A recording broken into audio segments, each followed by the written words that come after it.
All right, good afternoon. All right. First of all, let me just say a few words about Jerry Kramer. He was really, I've had the honor of meeting him, and he was really a uniquely kind-hearted, generous person, a true mensch, as they say. And he supported the IDC really in so many ways, and Bill and Daphne, you mentioned this wonderful relationship we've had for many years between the IDC and Syracuse. Most recently, he helped build our new dorms, which you may have seen coming into the university, and if you have a chance, you should grab a coffee at Jerry's Cafe at the bottom of the dorms. And he also funded, for example, prizes for the best articles by junior scholars, and really helped in so many different ways. So it's a true honor to be here. Okay, so Daphne, you asked me to talk a bit about the future, or my thoughts about the future of the global jihad. So that's what I'm going to do. And I'm not sure you're going to invite me back because you have been arguing for more precision, and I'm going to give you more complexity. So I'm not sure. Yeah. Anyways, so I will try to make 3 points. My first point is going to be, and I don't think that I'm saying here anything that is truly revolutionary or so, but and a lot of it is kind of like, pretty much consensus thinking among many scholars. My first point is that the global jihad movement has suffered from its very inception from a number of inherent weaknesses, which have placed a lot of limits on its ability to achieve its ultimate objective, and from achieving the kind of power that it would like to have. Secondly, I will argue that despite these limitations, the global jihad is unlikely to subside anytime soon.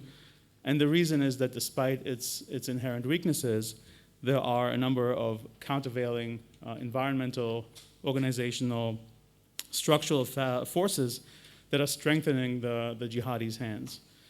And so the third point then is to look at this balance sheet, right? So if the global jihad has these inherent weaknesses on the one hand, but if there are these countervailing forces on the other hand, so what does that mean? And I think what that means is that the global jihad movement in the longer term is continuing to persist, but not as an existential threat, but as a potent threat, and most importantly, as a kind of threat which is going to continuously evolve. And so I'm going to share with you some of my thoughts about what might be some possible directions into which the global jihad movement is going to evolve.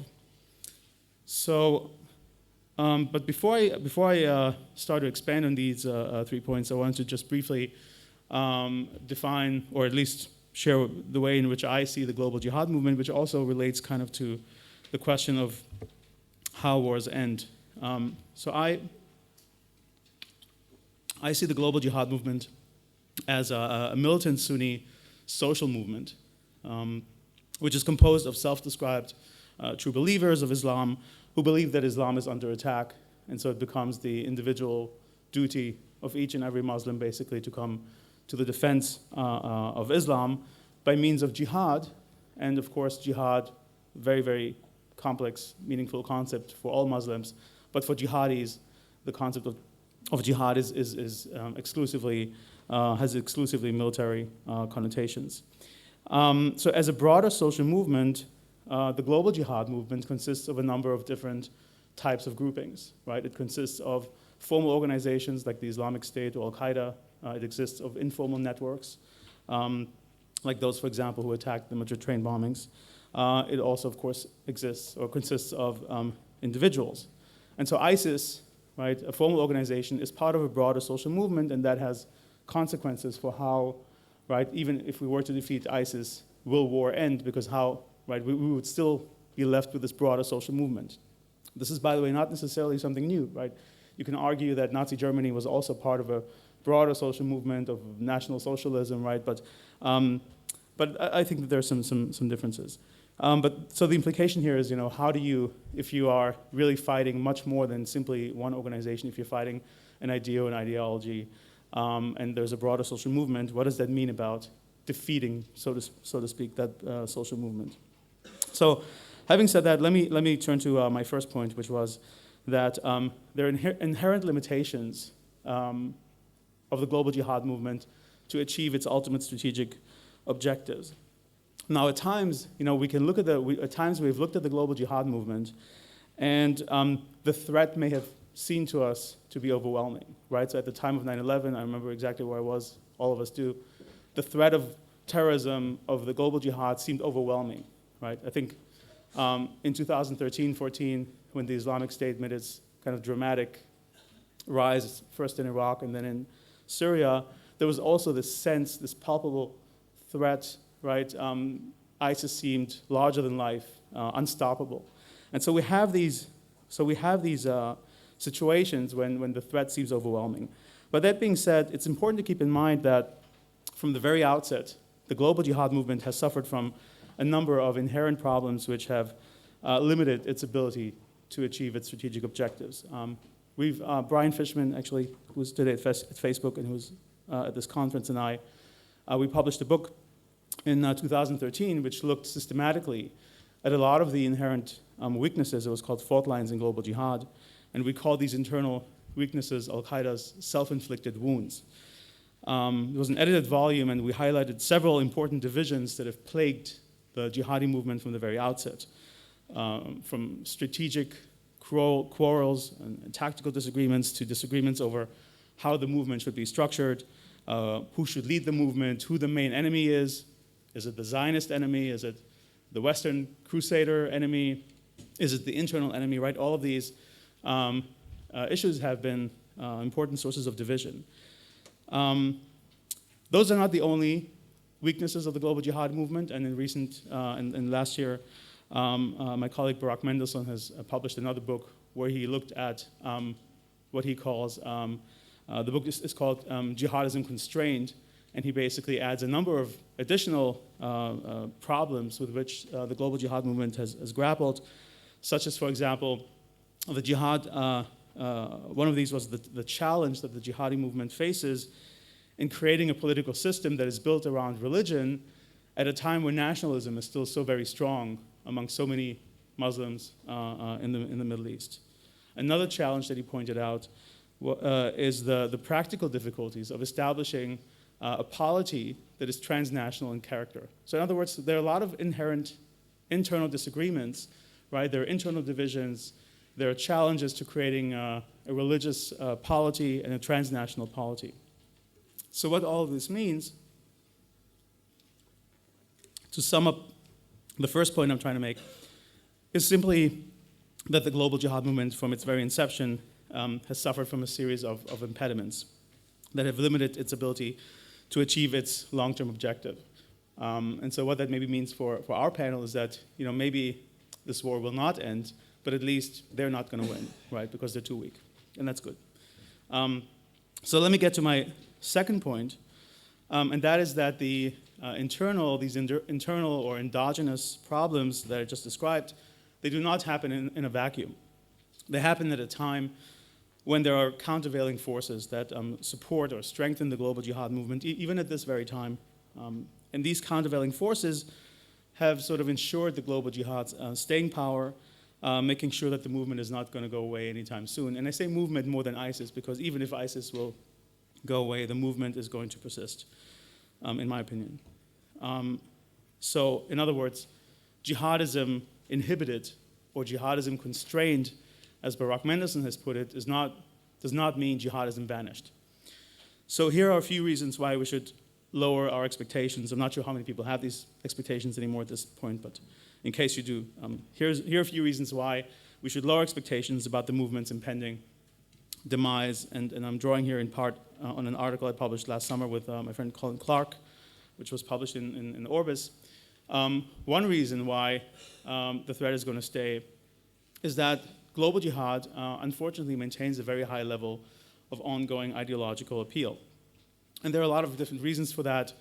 One reason for that is that the jihadis are just so good.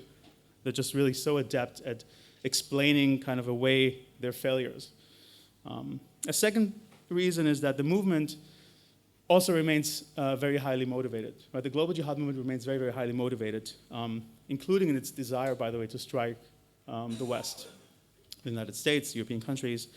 You can look, for example, at Al-Qaeda's video messages in recent years, right? Look at Zawahiri's messages, and he has shown no signs of any sort of moderation in recent years, and the videos that have been distributed, they all suggest and underscored the group's desire to strike the United States.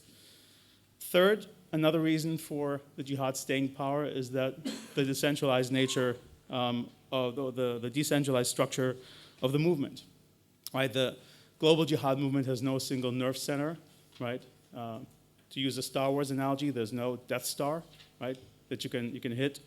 Right, the Soviet Union, for example, communism had a Death Star, right? You had the Soviet Union, right? And when the Soviet Union collapsed, communism took a fatal hit, so to speak. But jihadism doesn't have that sort of, single catastrophic point of vulnerability. And so even if it's defeated in Syria or Iraq, it can just simply move elsewhere. A fourth point is that the constituent parts of the movement are highly adaptable at the strategic and at the tactical levels. And so look, for example, the movement which has survived the loss of so many key leaders, right? That's one point. Another point is that elements of this movement can adjust the levels of violence, right? They can lower, they can raise the levels of violence.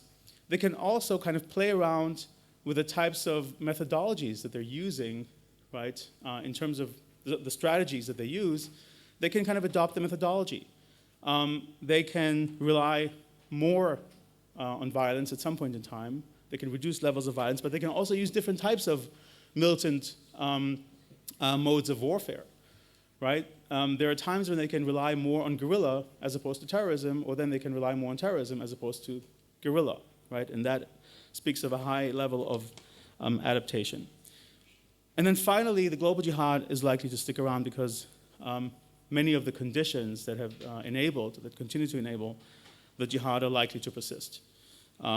This includes a very high number of conflicts, especially in places like the Middle East, lack of education, limited capacity of states to enforce their authority, sectarianism in the Middle East, right, and so forth.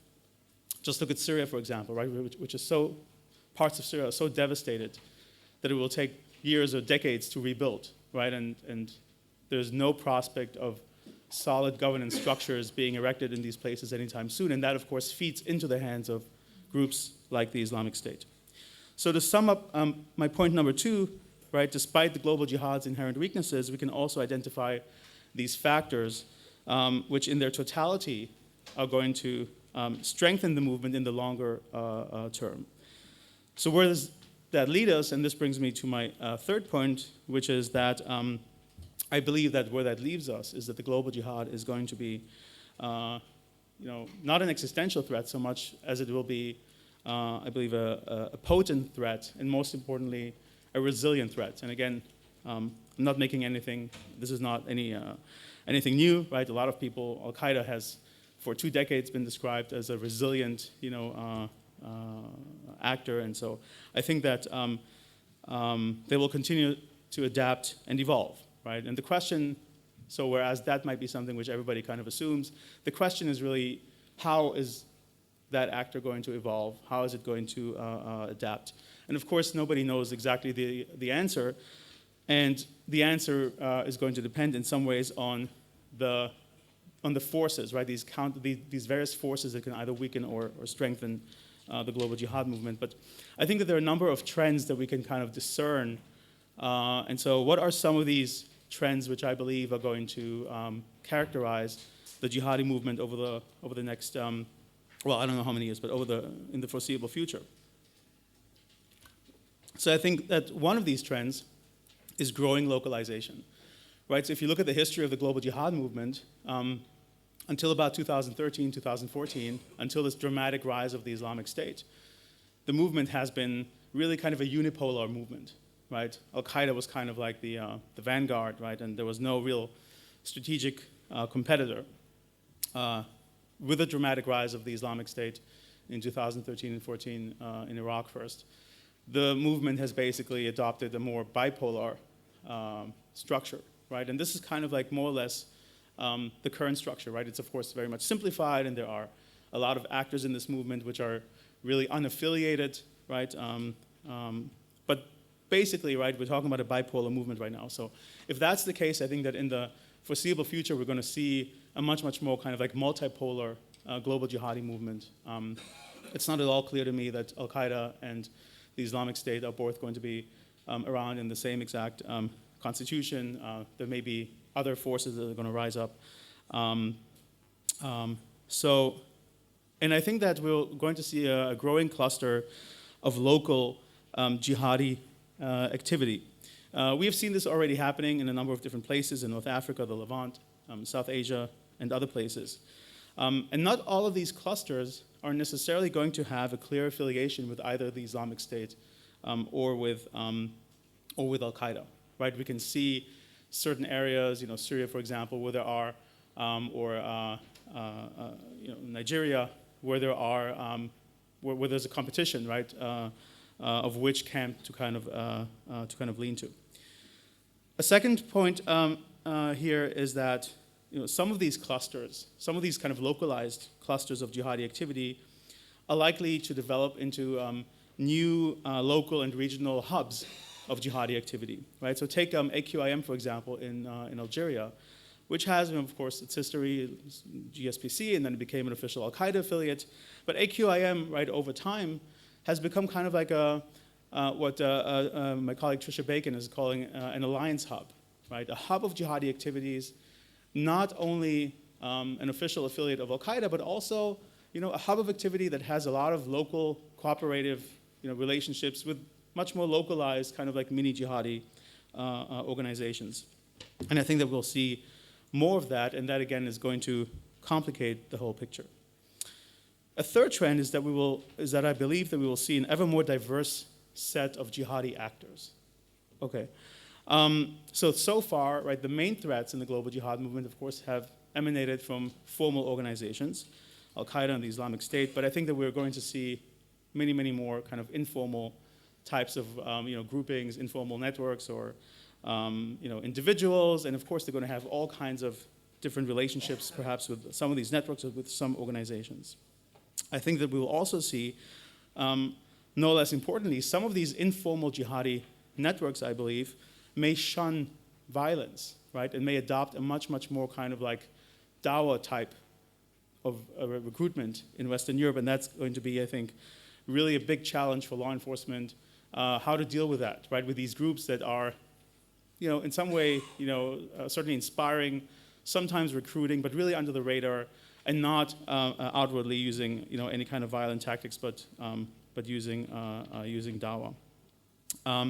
My final point is that, and I will close with this, is that I'm very much kind of also worried about the mainstreaming of some aspects of global jihad. The global jihad, has been traditionally characterized as a movement whose main strategy is to achieve change through violence. But I think that increasingly, as I said, right, we'll see, I think, more and more efforts to use nonviolent efforts to win over, Muslims or converts. And I think that, Al-Muhajirun, I think, is a good example in the UK. But I think that we see this trend actually also in different places. So first of all, I think that looking at anti-Semitism, for example, we see, I think, a growing mainstreaming, right, of this. And also, if you look at the right wing or at the threat of the far right, we see a mainstreaming of the far right, right? We see the identitarian movement. We see the alt-right in Europe. And I think that it's a global trend, right? It affects jihadi groups, but not exclusively so. So I think I'll stop here. Thank you.